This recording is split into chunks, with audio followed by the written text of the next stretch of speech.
Chapter 10, Path of Memory. It didn't look like Aliana was walking on anything, but she felt smooth, solid steps beneath her feet. The darkness around her was tangible and complete. Unlike the tunnel, which had left her shaken, this place felt familiar, comfortable, even safe. She pressed on, and the shadows seemed to brighten, a strange light in the endless darkness.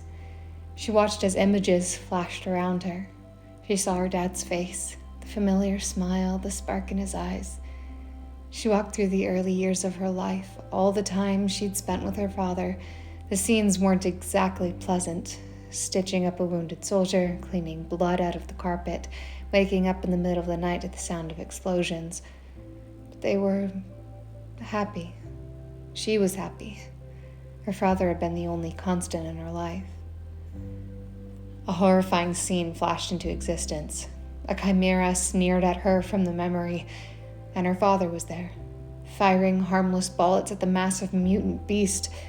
The creature turned on him, growling. Its serpent tail hissed and whipped angrily from side to side. She tried to scream, to move anything, but she couldn't. She was helpless as she watched her father struggle against the monster, finally taking a nasty hit to the chest that flung him against the wall. He fell on his face, clutching at his bleeding torso. Ugly gashes cut across his body. He looked up and raised his handgun with a bloody, shaky hand. The chimera arched its back and snarled at him. It charged. He fired 3 shots at its head, but it didn't faze the monster, and it tackled him, playing with him like a cat toy. The scene blurred and dissipated. She wasn't sure if it was because she was moving on or because she couldn't see through her tears. All of the emotions came flooding back with the memory. The next memories were of her on the run. She was almost to camp, but something was on her tail. Something big. A pain shot through her back and she collapsed to the ground. She rolled over and scooted back helplessly. The growling hellhound crept forward, knowing she had nowhere to go. Her back touched a tree trunk. She was cornered.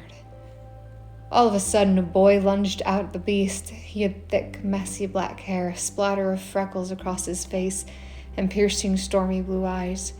He rolled the hellhound like a bucking bronco.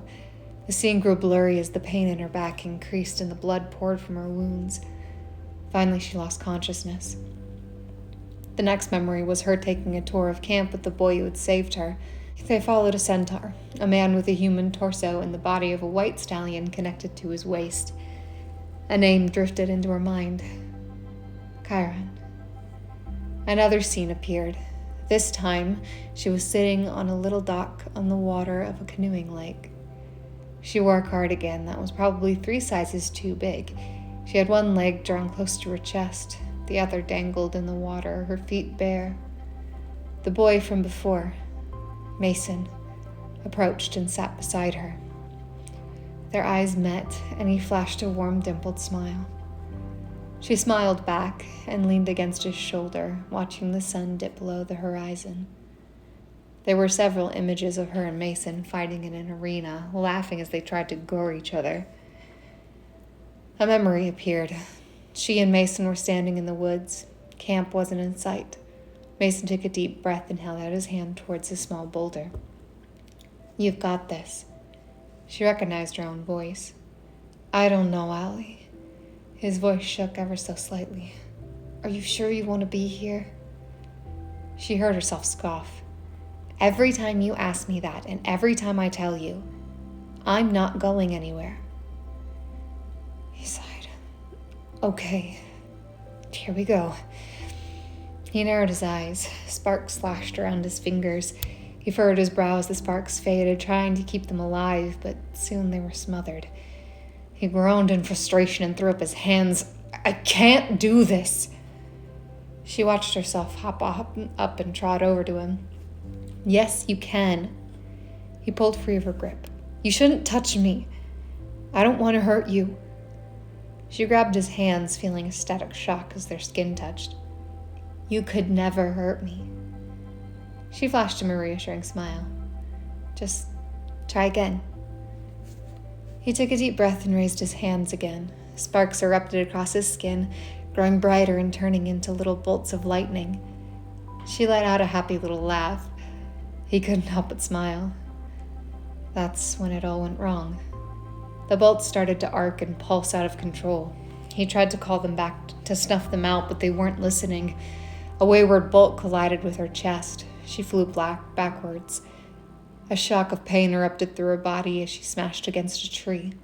The last thing she saw was the rocky ground rushing towards her. She flinched as the memory faded. Her heart was pounding. She couldn't erase the image of Mason's terror-filled eyes as the lightning had struck her. She tore her gaze away and started running.